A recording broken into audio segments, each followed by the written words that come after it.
So the next panel is going to pick up where Ina left off, and it's actually going to include some of the companies that she was speaking about now, and will also be part of the masterclass. Recycling is on a new level. We're not talking about compromises anymore, but we're really talking about innovation now.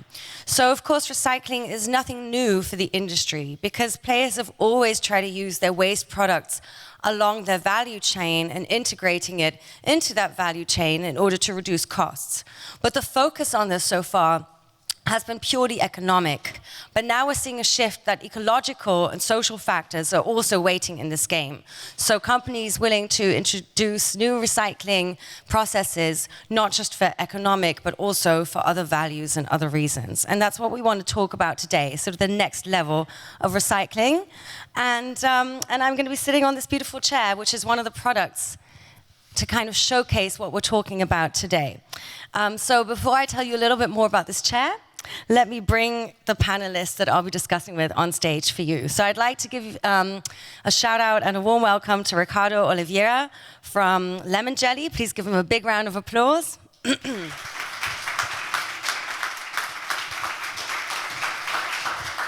It's great to have you here today, Ricardo.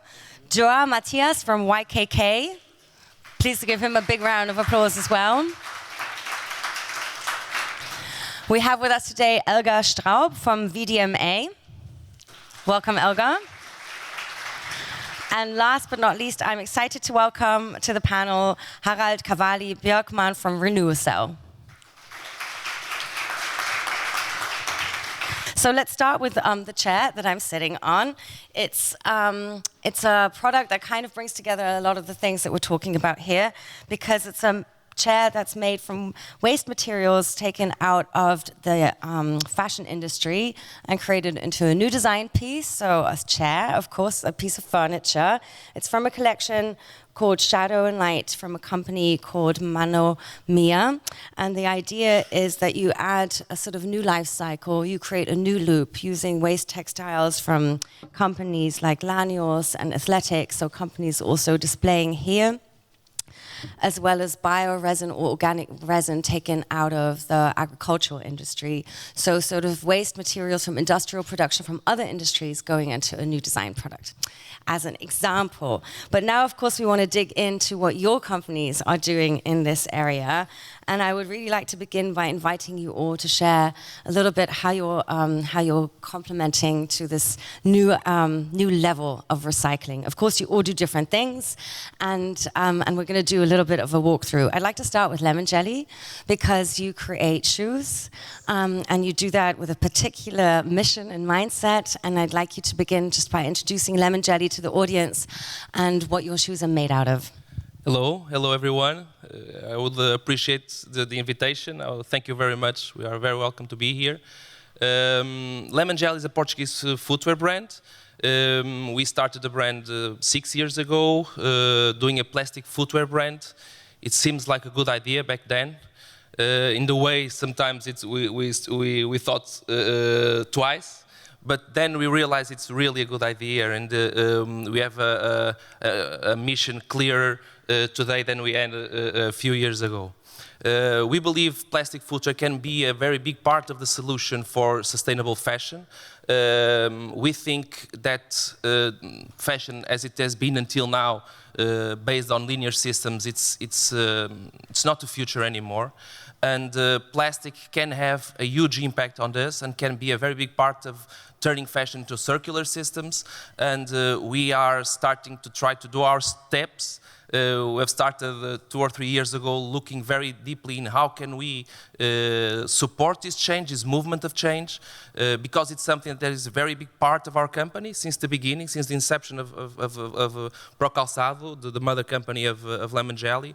For many years we have we are only producing using solar panels and renewable electrical energy. We have social sustainability projects, and we wanted our brands to also be part of this movement. So we started investigating a lot. How can we make Lemon Jelly a big part of this movement of change? And we invested a lot in recycling, and how can we start recycling, and how can we start reducing our carbon footprint? waste, we produce products with a lot of quality, and to produce products with a lot of quality, there is always waste. It's impossible not to be waste, or not to happen waste. So this was where we decided to start. We have everything indoors. We have our own facilities in Porto, Portugal. So that's where we start investigating what can we do with our waste. And it took us more than 1 year, maybe 1.5 years, to really overcome the technical difficulties, because it seems very easy when we are in the lab thinking, or in a meeting, well, let's do this. But when we start implementing the difficulties, the things, we really have challenges. What were some of those challenges you came across technically? The first challenges was how to grind our shoes that were with defects. How can we grind them and prepare this raw material that we created to be re-injected and to make this with the same quality as a virgin material? Because we cannot create products that don't last as much as a virgin product. So, because this is not sustainable also. So this was the biggest challenge. And with the help of our suppliers, and I have to tell you that there is nothing we can do without the help of our suppliers, both in machinery and in raw materials. They support us, and they went with us in this journey. Even, for example, we overcome the grinding and the injection problem, and then we needed other components. We need the interior linings also with recycled materials, because it doesn't make sense to do it with virgin materials. So the textile companies came with us, the elastic companies, even that we have to find an elastic that was also recycle at a certain point, and they all came with us. They all joined. And when you say they all joined, it's very exciting to hear. It sounds like there was a trickle-down effect along your value chain and also along your production and partnership chain. Were there actual production changes that your partner companies then went through as well? Yes, because there was in the footwear industry there were many components that were missing with that were done with recycled materials, and they all joined, especially the closest suppliers we have with the components of our shoes, and this is what made possible for us to 1 year after launch our first Wasteless Act range, so produced with our own production waste, 100% recycled plastic, the interior lining also 100% recycled, 70% recycled elastic. So we were really proud of the achievement, even though it's small, but it's still a big step for us. And this is what allowed us now to be presenting today in Neonit for the first time our Closing the Loop. So with this technological development, we were able now to start retrieving shoes from our clients in autumn-winter 20 to reincorporate them also in this Wasteless Act movement, and it's rewarding for us. So maybe just one more question before we learn from the others and then come back to you, of course. We talked a lot about many different things yesterday. Open sourcing your ideas and sharing them with others was a recurring theme, but consumer mentality was also definitely a recurring theme across the different sessions yesterday. You are putting out a plastic shoe that is sort of taking away the stigma of the Wellington boot and sort of trying to alleviate it to a fashionable product that you can wear to the office and like all kinds of walks of life. I'm guessing you see yourself as a bit of a pioneer in that field. Would you be happy if others follow suit and take inspiration from what you've done in terms of seeing, here's a waste product I can monetize on and create a cool product with? I think so, and we are very open to this, and we even have here in Neonit already some connections with some brands that we are interested in doing collaborations and work together, pulling each other and giving visibility to all of this, because in the end nothing is possible if the market doesn't want us, and I think only together we can make this big, this movement big. And 5 years ago it was very difficult to sell a recyclable product because people thought it was a lower quality. Today people start understanding that it's not of lower quality, it's a higher quality, and I think as much more as we collaborate together, we will be able to achieve higher results for all of us. The market needs to grow, and I think that's the way to do it. Let's save that thought of actually things being a higher quality and us needing to communicate that, because I think that might be also relevant in the area of fiber. Well, actually, maybe very quickly then we'll go into that. Is that yeah, is that something, maybe you can talk us a little bit about Renewcell. We heard a little bit from Ina already, but you create fiber and you do that creating viscose from old cotton materials. So you have created what I understand to be a very innovative process. Maybe you can talk us through that. Sure, yes. Hi, everyone. Thank you for bringing me on stage, and thank you, Ina, for giving us a shout-out previously. I'm from Renewcell. We're a Swedish company that does, as Ina explained, chemical recycling of cellulosic textile waste. And that's cotton, viscose, lyocell, those types of natural materials. To start off, we actually don't make fibers. We make it possible to make fibers. You make pulp, right? We make pulp, yes. So I don't know how many of you recognize this type of product. Likely very few, but this is a pulp product which we've made from textile waste, such as this, denim clippings from a denim mill, or old clothes that's been collected and sorted and then sent to us. Now, this is the input for making lyocell or viscose fibers. It's usually made from wood, but we make it from cotton clothes instead. So we sell these sheets to fiber producers that make viscose later. And coming to the quality-wise, so that's the key for us, making a product which makes it possible to make a virgin quality or even higher quality fiber in the end. Because that's the way we're going to scale to not just the consumers that like the idea of wearing something recycled or being on the leading edge of sustainability. It's going to be able to sell the same type of products to people that don't care, or don't care as much at least, and see and prove to them that recycled materials can actually have the same quality. It's not a downgrade, because exactly like Ricardo explained, that's been the conception among fashion consumers for a while. All right, I can go and buy recycled materials, but I'm going to pay less for it. Otherwise, I want the quality thing. And what they pay most for is organic, which is just a nice feeling. So we need to get recycled to that kind of nice feeling of buying materials. So that's one reason why we're also working pretty intently with branding of this product, maybe to get away from the idea of downgrade recycling and things like that, and call it circulose. So later you can walk by our exhibit just right outside the corner here on the second floor and take a look at circulose. Is that an unusual step you chose to take in your part of this industry, which is usually a bit more behind the scenes and maybe not quite as vocal with its own branding? It might be. I mean, we see a lot of these kinds of ingredients now. Most prominently, probably Lensing's Refibra product and their Tencel fibers and things like that. But Gore-Tex been around for a while, and Lycra as well. It's an ingredient that connects the consumer, and they know what they can expect from the material. So we're learning from them and thinking. How are you, maybe just as a little overview of the ride, sort of profiting from current technological developments? Like, would Renewcell have been able to do what you do 5 years ago?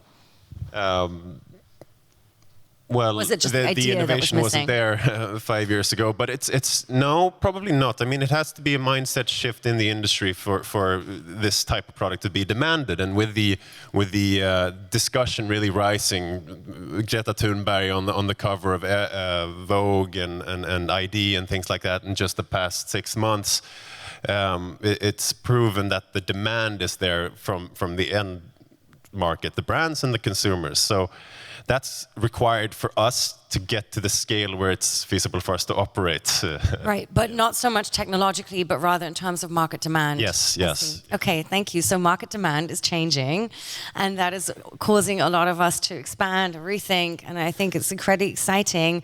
YKK, of course, being one of the leading producers of the things that sort of fix our garments together, so that all the haberdashery that's needed to make a piece of clothing out of different parts of fabric. Can you walk us through a little bit the maybe transition also YKK is undergoing, but maybe also how you were working with recycling and sustainable values in the first place? Okay, so basically, YKK is a Japanese company, but we have operations in dozens of countries and factories in a lot of countries too. And I think we were actually the first ever manufacturer to make zippers out of recycled polyester. That was back in 1994. And we still have those products. But yeah, there's been a huge increase in demand for these recycled products and for recycled materials in general, including polyester. So because of that, and this is a very, very new piece of info that I can give to you today. Ooh, tomorrow, we're officially releasing one new kind of product. It's called Natchalon Ocean Sourced. We're using polyester PET bottles that are we call them ocean-bound plastics. They're collected from the shorelines, and our partners, they make yarn out of that, and we use that yarn to make the zippers with that kind of recycled material. So it's a new approach to this trend of using recycled material, because as I think most people here know, that the plastic problem, the ocean plastic problem that we have, is a huge one, and everyone should do their part to mitigate this problem, and with this new product, that's what we're trying to do. I think that sounds really exciting. So you've said you've been doing this since 1994. It's not a new thing that you're doing. Can you talk us through the rationale a little bit? Because we've talked just about market demand and the market changing. Had you introduced recycled zippers or zippers made out of recycled polyester already back then? Back then, 1994. Time travel. I wasn't in the company, as you can see. But I'm sure, well, as a Japanese company, in Japan at least, there's always this sense of caring for the environment, and that's also one of our mottos in the company. We have this environmental pledge that we made 20-something years ago. It's not a new thing for us. So I think that back then, because this plastic problem has been around for decades, ever since plastic was first invented, I think it was a product that was released more as a concept, because we actually started selling it in larger scale from 1997, not too long after it was first developed. But definitely in the past few years, that's when the demand really increased. Do you do impact measures? As in, if you are using waste materials, do you, of course, probably from an economical point of view, calculate what you save by using these materials, but also other ecological impact measures? We're working on that right now. We're actually doing some studies to gather the necessary LCA data to compare a virgin polyester product with a recycled polyester product. We're hoping to have that soon. Yeah. Maybe also a question for Ricardo and for you, Harald. How do you deal with impact measuring? We haven't invested in an LCA for our product yet on our own, but we were fortunate enough to be part of a study that Stella McCartney did comparing various viscose production scenarios, and we came out very well there. But it's an intuitive sense. If you don't use any land to grow the cotton or the trees needed to feed this product, you don't need to irrigate, you don't need to cut down a forest to plant the seeds, you can keep the carbon stored in the forest and let that grow. You also divert materials from landfills where they would turn into methane, or incinerators where they release carbon. I mean, it's kind of intuitive that if you use that material instead and keep it flowing, it's going to turn out very, very well. So we ended up very well in that study, and we will, once we're up in full production, we'll invest in our own LCA there. But it's important to be able to back everything up with data. So a consumer that might just be interested in the nice feeling of having something recycled, and then you have an interested consumer that wants to go one step further, you have to be able to supply that to them. So that's very important for us, of course. Yeah. In our side, we are now doing it. We are starting to do it with the Technological Shoe Center in Portugal. We are making the life cycle assessment of our shoes and our recycled shoes. I can tell you that it will lower a lot our carbon emissions, because As I told you, we are being supplied by electricity obtained from renewable sources, so all the grinding and injection process is with zero emissions, almost zero emissions. Only some of the components still have some emissions. We calculated with the help of the Technological Show Center that we emit at least 90% less CO2 to the atmosphere, but we will have more concrete values in maybe half a year when we finalize the study. So I think that's a definitely key topic that came up yesterday, and maybe something for a next panel, for next new need. Elgar, I'm sorry I haven't brought you into the discussion yet. Obviously, you also supply a key component along the production process because you're one of the leading suppliers of machines. Can you just introduce us and give us a little bit of an overview of VDMA's, who you supply with what? Yeah, thank you. Yeah, it's a pleasure to be here with you today because this topic, what we are discussing here on the stage, is one of the most important topics for the next years in our industry, I'm pretty sure. VDMA, I think most of you don't know us. We are not an company which has its own production facilities. We are an organization, an association that represents the machinery industry in Germany, but also all over Europe. We have around 3,300 member companies, all in the production process or in the production of machines and technology and software too. But we are, as VDMA, not producing machines ourselves. We help our companies in many fields to look for the future, to prepare the future, and all around. VDMA, as I said, is a very huge private association. We represent 36 sectors, all kinds of machines, and we are, the enabling industry. We enable nearly everything what is surrounding us, from construction machines to woodworking machines to everything, but also plastic, rubber machinery, for example, paper machines, for example, and of course textile machines and garment processing machines. And that's what I'm standing for. I'm representing the section for the garment machines, which is called textile care, because it's also washing equipment, technical and industrial washing equipment, textile care, fabric and leather technologies. Our producers, and I have to be honest, are companies which are making machines to produce garments and technical textiles. But what also exists in our VDMA organization is one sector for recycling machines. And I think this is the topic of today. And there's the key point. There are no really, not even small companies which are dealing with recycling machines for textiles or garments, and that's the point. We were speaking about this before, and also Harald told me that you're using mainly machines from the pulp and paper industry to recycle your textiles, and that's a key point, I think, because we have to find those solutions in the future. Why is that? If recycling along industrial production processes is by no means a new phenomenon, why is that? It's very easy. Nobody was concentrating on the textile and garment industry or shoe industry.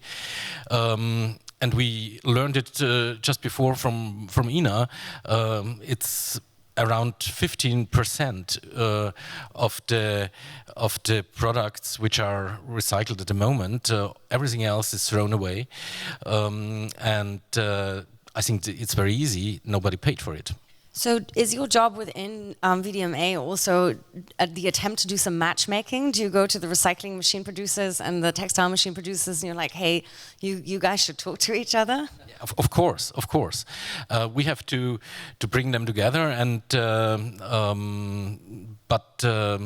also Ina said this, we have to convince altogether our customers that this is in the main focus in the future.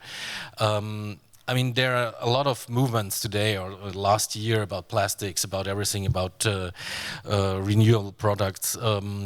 But when we look very honest to that, what is happening in the world, we were coming from fast fashion industry, but now we are going to multi-fast fashion industry, and many people, and even the millennials, are running for that. I think this is a very important thing for the future. And when we look to other countries, I mean, we were speaking about Europe before, but when we are looking to the United States, I mean, who is running for that in the future or in the next years? I hope very much that the European way, and somebody mentioned the new Green Deal of the EU Commission, which was released this week, maybe that drives us in another direction, and there will be a new mindset in our societies, and this is what is very important for the future.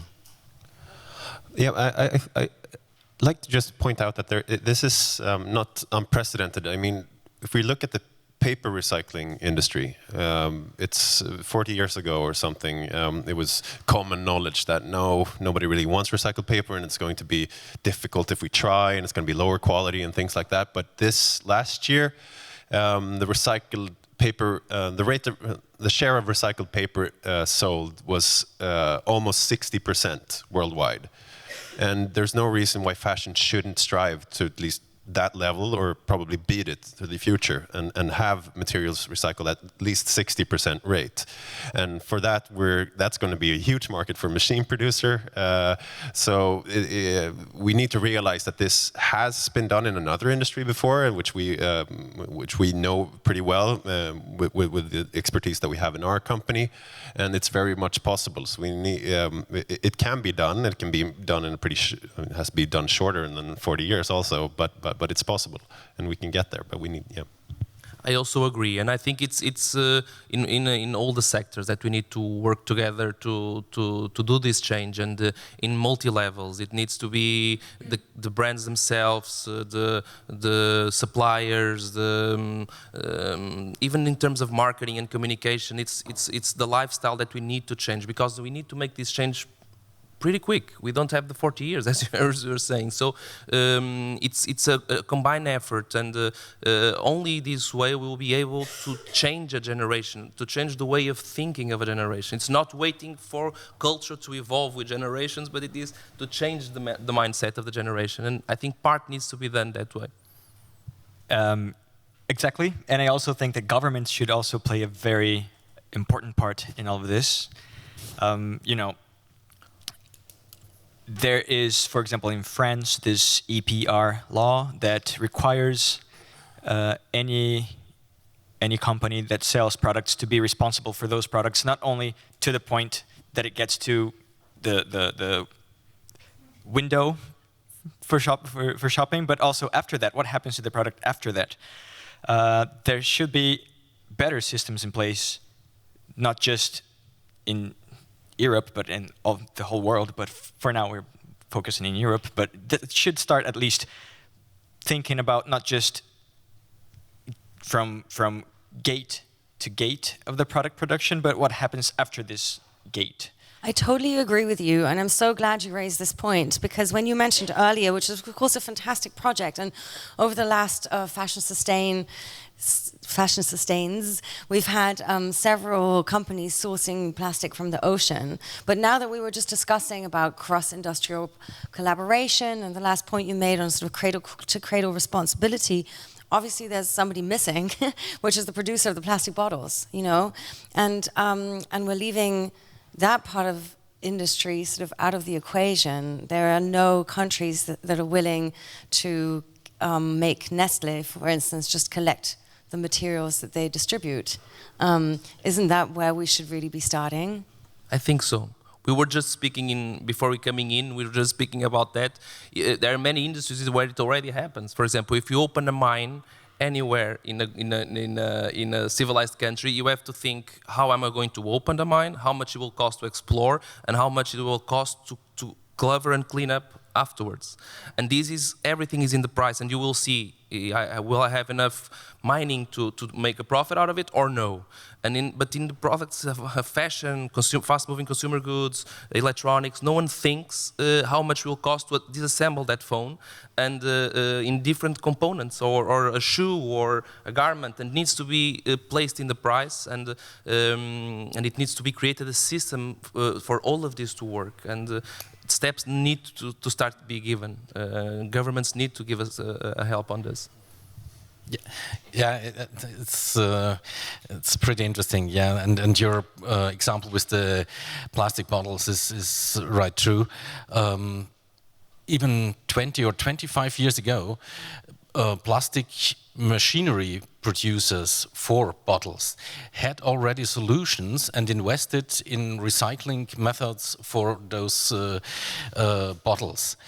But those things didn't fly because nobody was interested in it. And even today, when we be honest, we send a lot of our plastic garbage to Asia, where it is just thrown away. It's crazy. You mentioned it, as a civilized and developed country, why do we do something like this? And sorry, just quickly, put the pressure on the developing countries. I've been to coastal towns in countries like Ghana that are literally drowning in plastic, literally. And the governments are too scared to say to Nestle, who's of course a big lobbyist, you need to create a system to take back your plastic, and are burdened with it and not able to come up with recycling systems and invest in plants of their own. Yep, and I just wanted to come back to what Ina was talking about earlier. One important aspect is, of course, circular design, and that's what the audience, a big part of the audience, needs to start thinking about. Mostly, so not just incorporating recycled materials into the clothes that you're making. That's fantastic. We'd love to sell that to you, but you need to think about how that garment, that product that you're creating will live on after this primary use. And that, I mean, waste is pretty much a design flaw. It's about how you put things together, and if you not think about how you can disassemble that and make it possible to put the polyester on one side and the cotton on one side, or use dyes that are easily removed or changed. So that's what brands can do now, because they have the design capacity, and that's what they're doing currently, and not just wait for companies such as us to solve everything about it. So. Yeah. How are you, sorry, did you want to add to that quickly?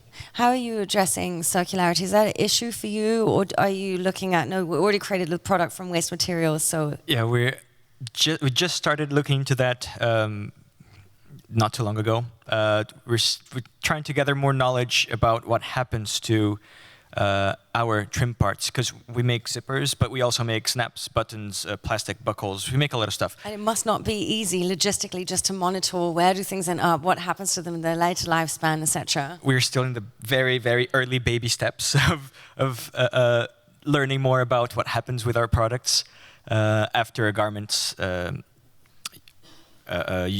life ends.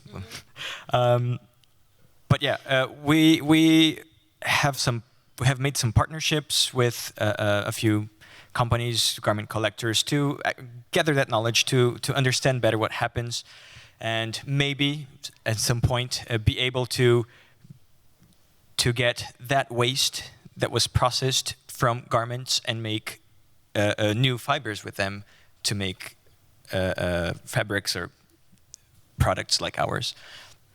But this is just the beginning. And Ricardo, what happens with your shoe after it's served its use? That's what we are trying to close now. We have our own facilities, so we believe we have a bigger responsibility because we can control the entire process.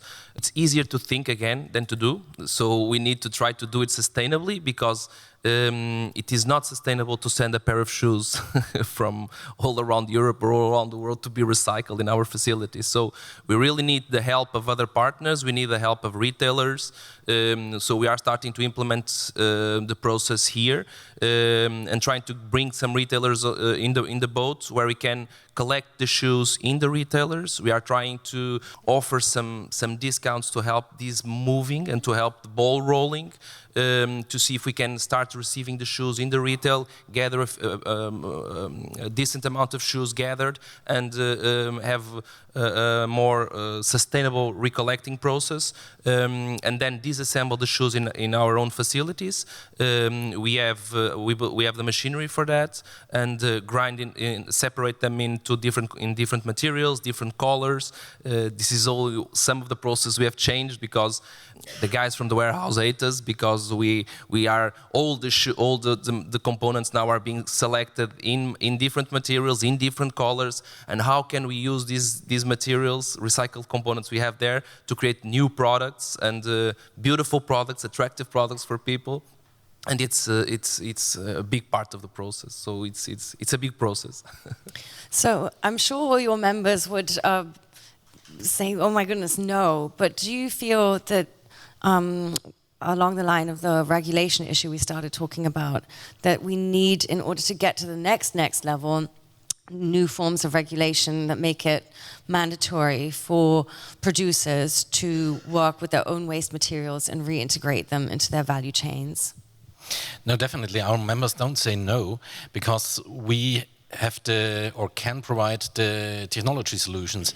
And I mean, this is what made us also very successful during the last years, because we had solutions, not the easiest, but not the cheapest, but we had solutions for many problems also in the last years. And all those things like Industry 4.0 or KI are very important for the future, because one very important point in our industry is that we throw away around 40% of the produced garments worldwide. And I think one of the first steps must be to reduce those 40%. And that means we have to focus more onto individual production. And individual production doesn't mean ultra fast fashion to find every week a new garment, but individual produced garments. And there, the solutions, the technology solutions are already there. We can scan ourselves. We can find producers which produce individual shoes, individual garments, and then we must not throw them away. This is one direction we can go already today, but again, we have to set up a new mindset in our societies, not to throw away things, not to buy everything every week, and. So we have many solutions which are possible, but we have to find those new mindsets. Did you want to? No, I think I agree perfectly, and I think it's about buying better quality products that last you longer, and this is one of the biggest mindsets we have to change. I think there's been a lot of progress, at least in our industry, because a lot of people may know that by now, but last month there's this working group, I guess that's how you call it, called the Policy Hub, that is a working group created by the Sustainable Apparel Coalition, the Global Fashion Agenda, and the Federation of Sporting Goods of Europe or something. I don't remember whoever created it. But anyway, they released these guidelines for policymakers of the European Union on what they'd have to think about in order to create better policies to establish a circular economy in the whole union. So that's a very good first step that the industry has taken, I think, like advising policymakers on what they have to do. Is that something that you see also you all yourselves as an increasing role, like especially maybe for YKK, having been doing this for such a long time, that you are also a consultant to policymakers, but maybe also advisor to other people in the industry? Well, as a manufacturer of components for garments, I think the best we can do is to show to brands and garment manufacturers what the possibilities that are out there, what we can offer to them in order to manufacture more sustainable garments. So we do have a role, but because we're not out there, our product is not a product that it goes to the final consumer. We have more like a supporting role in all of this, I think. Do you work collaboratively with other producers to discuss the innovations that you've come up with, or sort of reach out and try to get others thinking about what you're doing? Oh, well, absolutely. I mean, we're in the way beginning of a very long value chain. We have to have collaborations going all the way downstream and then come back again. So that's what we're doing every day, basically, share information, but also through collaborating with circular fashion, for example. I mean, making a open data standard for all participants in the value chain to be able to share the most relevant data for a piece of product that can then be used by us later. So that kind of openness is required and something that we celebrate and that we try to do, of course. Elgar, have you heard of an initiative called Precious Plastics? How do machine producers feel about maybe Precious Plastics is a set of machines that are open source and designed to help people produce recycle plastics. I guess some are functioning under some circumstances very well, and some are more of a conversation opener, I would guess. How do industry people feel about that kind of development? Is it just something that you sort of smile at? No, not at all. I think we have to find the right solutions, and any suggestion is worth to be looked at. And so, yeah, plastic is a key in our daily life, and I don't know if everybody is aware. For example, we in my part of VDMA also industrial washing machines and washing machinery producers are organized. Most of the people are not aware that the washing process of clothes is one of the most important, or one of the key factors of microplastics in the oceans, like because 5% or something. Yeah. And this is also another issue we have. And I read now also in the air, perhaps, at least it's being speculated, to circle back to our motto for this neonate. Before we run out of time, a lot of people came to listen to, which is fantastic. It's so lovely to see a full room. Do you have questions for this panel? Would you like to give me a sign of your hands? I will come toward you. So, yeah, thanks.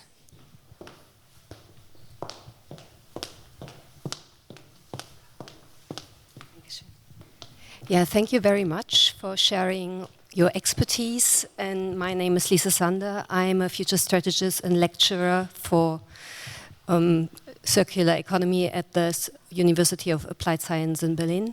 And thank you very much, Mr. Straub, for bringing up the microfiber problem. I want to ask you a question like, what do you think about the rebound effects of circular economy? Because we have a tremendous increase of plastic in the textile industry. The textile industry loves plastic, and circular economy is now bringing up another critical material. Plastic is easy to recycle. So what do you think about that? I think in the first step we have to be honest with plastic. I think most of the people now today know that, for example, a paper bag needs to be used 60 or 65 times to have the same responsible factor as a plastic bag. And there are so many false discussions which we have in our world, and I think plastic is not only bad. That's the first point. The other point is, yes, of course, this plastic factor in the garment industry, in the shoe industry too, as in many other industries, is a very important point. We have to discuss this, and we all know, for example, that it's very difficult to separate different fibers from each other in the recycling process. This is a tremendous problem we have, not only in the garment industry, in many other industries too. So, for example, we have to look forward that we have yeah, that also in the designing process of plastic is it's the same as in the textile industry. Already in the designing process, we have to think about what will happen in the further life period of a plastic or a specific yarn, and yeah, we have to think all over those things in the future. Are there other questions? Okay, on the other side. Let me come to you. You were mentioning that consumers, yes, they are interested in this new movement of purchasing a product. However, if you haven't got the data, some people want to hear the data. So from starting up a company, how would you recommend to get this sort of data? Would you work with an association? But I'm aware you have everything in your warehouse, but just for advice, really. Can you please clarify a little bit more for me to understand? When you said about data, information about the how do we do it? Information on how your footprint, basically. So you have your sustainable, renewable energy. How do you record this or use this data to then give to your consumers? Even with the shoes itself. I'm actually wearing lemon jelly. Thank you. Well, we are. It's a big challenge. This we are doing this. First, we did it internally as a first assessment on what can we compromise with. I think it's a little bit like you said. Some things are very intuitive, and we can easily assess. And what we communicate with it's today with a safety bracket. So, for example, we say we meet 90% less CO2 emissions. It's because we know it's even less than that, much less than that. But now we are working with the Technological Shoe Center in Portugal, in São João da Madeira.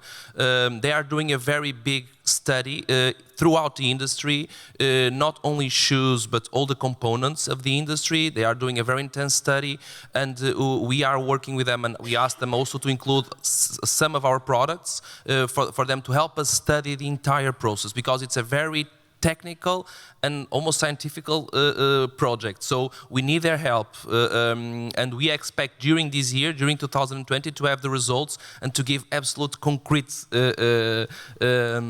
results. And I think it's something very important, because without data and without good information, it's not easy to give steps and to know where to go. And we really need to be honest on what we are doing. I think something you said a few moments ago, it's the key. There will be problems everywhere. We know, for example, you talk about microplastics, and shoes also make microplastics. All of us, I think in the room, if there is a person with a few persons with organic shoes that biodegrade, that's few, very people. Majority of the people use sneakers, and all the sneakers and even leather shoes, they have plastic soles, and all the soles and all the car tires, everything releases microplastics. There are ways of addressing this. If we realize the problem, there are ways of addressing this. We are very careful, for example, in the terms of the abrasion of our soles, because the abrasion is a very important part of this. If we increase reduce the abrasion, we can release an incredibly less amount of microplastics. But we need to be open with this, and we need to talk and find solutions to be sure that we can still live our lives and actually make the change. And it's with data and with the collaborative approach. Thank you. One last question, perhaps right in front. That makes it easy. Thank you. Hello, this is Alfredo. I work for the green clothing industry, and I would like it's a comment more than a specific question, okay? Because I think it's my personal opinion. I think that the problem is not on the recycling industry. It's more on the how do you manage the waste, because most, I think 60–70% of the pollution of the oceans comes from only 6 countries in the world. So don't you think it's better to invest in how to avoid that? Because in the end, in the oceans, only you can see 10% of the pollution you can see on the surface. The rest is on the bottom. So it's very difficult to manage that. So what's your opinion for the future coming years? Because in 10–15 years, we are going to be 8 billion people, 8.5. So don't you think it's better to invest in how to avoid that such amount of waste instead of recycling that is growing, and the pollution is growing? So that's my question. Well, I guess a lot of that waste comes from markets such as ours, and we export it out for recycling, and then that ends up there. So keeping materials where it's close to where it's consumed, and then keeping it in use is a way to avoid that ultimate waste in the end. Yeah. I think it's a global challenge, and we have the global warming problem, which is everyone's problem. We have the pollution problem, which is everyone's problem, whatever it happens. If we look at the Mediterranean, for example, we have a place where 150 million people live. We have Europe on one side, North Africa on the other, completely different approaches to waste, and it's a problem from everyone. And we need to understand what do we want for us and what do we want for our children, and how can the most developed countries lead the way and help create a different planet. But it needs to be, as you said, it needs to be local. It needs to be, but we cannot expect all the countries to give this step by their own. So the most developed countries must lead the way and help to do this change, because it's right, as you said, it's not useful if in Europe we recycle a lot and everything in the other side of the world is, or the other side of the Mediterranean, because it's a very close example, is being totally the opposite. So we need to have a global approach on this, and there must be a global effort and global commitments, and other way it won't be. But it's also about recycling, because in a few years there won't be any more material. If we don't recycle, with the growth of population, growth of consumption, there won't be raw materials. So we need to start this process, but it needs to be done locally, as Harald was saying. I also think we have to start in our own courtyard. Of course, we can say, at least for the Western world and other democracies spoken, when you look to the US, I mentioned it before, we can say societies get those governments and developments what they're electing for. Do we think that the US people are electing for another government end of this year? I don't think so. So we can also say it's very difficult to convince them, and they are one of those 5-6 countries you mentioned. It's very difficult to convince them to go another path. But what we can do is to give a good example. And I think this is a part of the new Green Deal of the EU Commission. And I heard Mrs. von der Leyen some weeks ago in a speech, and she's very emotional with that. And you mentioned it, it's for our children and our grandchildren. We have to try to have a change, and we can start in our courtyard here in Europe, and that's what we have to do, I think. So let's do maybe one final question on that. You mentioned the EU Green Deal. EU is banning single-use plastic in the food consumption industry this year. There are things happening that are promising.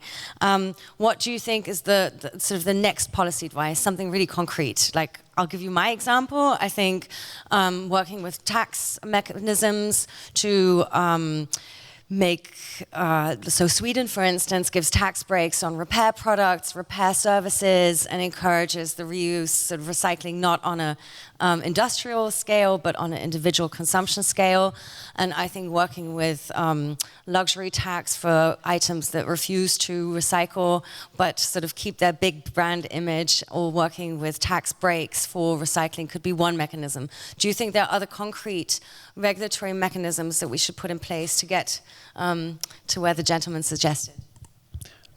I guess one would be mandating a certain degree of recycled content in any new product in the fashion industry.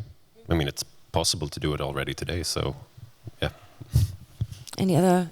Maybe following what you're saying, I think it needs to be easier to the consumer to understand how you look at home appliance and you see it's the energy saving level. So it needs to be created a grade that is crossed around industries, at least for a person to know when they are buying a shoe, a garment, or a shoe, if it is A+ or A++ or B or C, and they understand the level of the commitment of that company, of that product towards sustainability. And it needs to be something very easy and very simple and crossing all the industry.